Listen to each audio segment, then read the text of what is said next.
Hai teman-teman, salam satu frekuensi. Nah, teman-teman, bisa nggak ya kalau kita sebagai investor ini memilih investing for living? Nah, bila kita melihat kisah seorang investor yang satu ini sebenarnya mungkin saja teman-teman. Tetapi mungkin nggak ya ini dilakukan di pasar saham Indonesia? Jadi teman-teman sebenarnya banyak investor itu bermimpi untuk melakukan investing for living. Nah, salah satu kisah yang menarik yang akan kita ulas hari ini adalah sosok investor dari Jepang yakni Hiroto Kiritani. Jadi pria ini mampu hidup dari saham, namun jangan bayangkan bahwa Hiroto ini seorang trader saham yang jago dengan win rate hingga 100%. Hiroto ini benar-benar hidup dari saham yang dimilikinya. Bahkan dia nggak ngeluarin uang sepeser pun buat biaya hidupnya karena dia masih hold saham. Gimana sih ceritanya? Jadi penasaran. Jadi teman-teman Kiritani ini benar-benar hidup dari saham bukan karena jual beli atau trading dan mendapatkan keuntungan atau mendapatkan dividen dalam jumlah besar hingga bisa membiayai hidupnya. Melainkan dari hidup Kabunushi Yutai atau sebuah benefit yang diberikan oleh emiten di Jepang kepada pemegang sahamnya. Jadi istilah yutai ini seperti insentif yang ditawarkan kepada investor yang mana ini membeli perusahaan publik atau perusahaan perorangan di Jepang. Yutai ini teman-teman bisa dibilang jika mereka membeli saham maka dengan program yutai ini mereka akan dapat hadiah berupa makanan atau voucher untuk membeli produk terkait dengan emiten tersebut. Jadi kebijakan yutai ini atau budaya yutai ini juga sesuai dengan budaya di Jepang, teman-teman. Jadi terkait dengan pemberian hadiah. Oleh karena itu, pemberian hadiah tersebut menunjukkan rasa terima kasih si emiten kepada pemegang saham yang telah membeli sahamnya. Nah, memang dalam beberapa hal di Jepang, hadiah ini bisa menjadi insentif yang menarik. Selain yutai, teman-teman, ada juga yang namanya pajak kampung halaman. Ini bukan pajak wajib, tapi sukarela. Nantinya para pemberi pajak ini akan diberikan berupa hadiah produk khas daerah yang memang ini dari total nilainya ini bisa memperoleh nilai yang sangat menarik. Nah, terkait yutai, pasar saham di Jepang ini menetapkan minimal jumlah saham yang dimiliki investor saham ini untuk memperoleh hadiah minimal punya 100 saham. Lalu pemegang saham tidak langsung mereka melalui reksadana atau exchange trade fund tidak akan dihitung. Serta benefit ini hanya diterima oleh investor lokal. Misalnya, ada yang mau beli saham Suntory Beverage and Food Ltd, salah satu saham consumer good di Jepang. Jika ingin mendapatkan benefit yutai, maka berarti dia minimal harus membeli sekitar 100 saham yang modalnya sekitar 520.000 yen atau setara dengan 54 juta dengan kurs saat ini.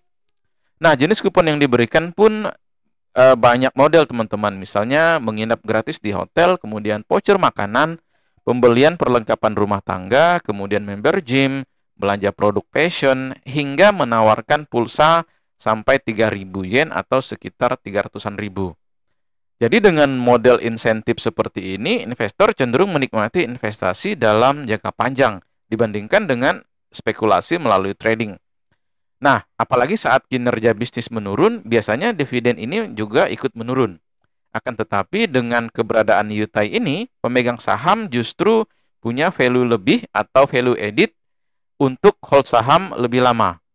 Lantas pertanyaannya, berapa sih modal saham Kiritani ini yang bisa memperoleh atau hidup dari program yutai ini tadi?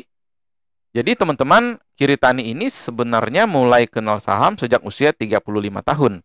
Pada saat itu Kiritani diminta menjadi mentor shogi di Tokyo Securities pada tahun 1984.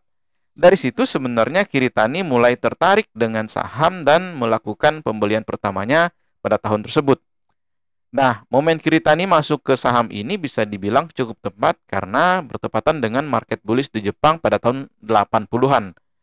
Meskipun demikian, Kiritani juga pernah merasakan pil pahit market crash di Desember 1989 hingga membuatnya rugi sampai 100 juta yen atau setara dengan 10,48 miliar rupiah. Kondisi ini tentu saja memukul psikologis hingga kehidupannya yang mengandalkan dividen saham. Namun kerugian hingga 10 miliar ini membuka mata Kiritani bahwa ada peluang bagus dari investasi saham selain dividen. Jadi dalam kebijakan Yutai Jepang, setiap emiten yang punya profitabilitas di ambang batas tertentu, berarti emiten tersebut bisa memberikan kupon dan voucher kepada pemegang sahamnya. Selama market crash pada tahun 89 itu, Kiritani tentu saja mendapatkan kupon dan voucher dari saham yang dipunyai atau yang dimiliki. Hingga dalam lebih dari dekade terakhir, ternyata Kiritani bisa mempertahankan hidup hanya dari benefit kupon atau kepemilikan saham tersebut. Dari situ Kiritani bisa tetap mempertahankan gaya hidup atau lifestyle-nya mulai dari membership melalui gym, kemudian nonton bioskop gratis, belanja sayuran gratis, hingga makan di restoran secara gratis. Untuk bisa mendapatkan semua benefit Yutai itu, Kiritani memiliki sekitar 1.000 perusahaan Jepang. Kiritani menceritakan bahwa dia hanya menggunakan uang tunai untuk bayar sewa atau menutupi biaya yang tidak ditanggung 100% dari kupon tersebut. Dan menariknya, dengan hidup dari kupon tersebut, teman-teman, Kiritani bisa lebih banyak menabung uang yang dihasilkan. Nah, dengan begitu aset investasinya terus bertumbuh tanpa menurunkan standar hidupnya. Wah, menarik teman-teman. Berikutnya kita pada kesimpulan. Nah, dari sini kita bisa menyimpulkan bahwa awal Kiritani masuk ke pasar saham dengan modal yang cukup besar. Jadi, jika Kiritani mencatatkan kerugian hingga 10 miliar pada market crash pada tahun 89, dengan asumsi teman-teman bahwa indeks Nikkei ini anjlok hingga 81%, artinya total modal Kiritani ini mencapai 12 miliar. Akan tetapi, Yutai menjadi penyelamat bagi Kiritani yang juga mungkin akan nyesek setelah mencatatkan penurunan harga, teman-teman. Jadi, harga saham ini turun signifikan saat crash. Bahkan yang menariknya dari survei Nomura Investor Relation yang dikutip dari Havas Jepang, keberadaan Yutai membuat minat investor di saham meningkat drastis. Bahkan peminatnya bukan sebagai trader, tapi karena ingin menjadi long-term investor.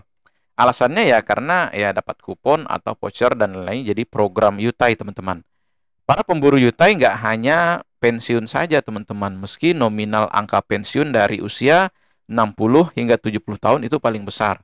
Namun di usia 20 tahunan juga memiliki angka yang paling besar dibandingkan usia 30 hingga 40 tahun.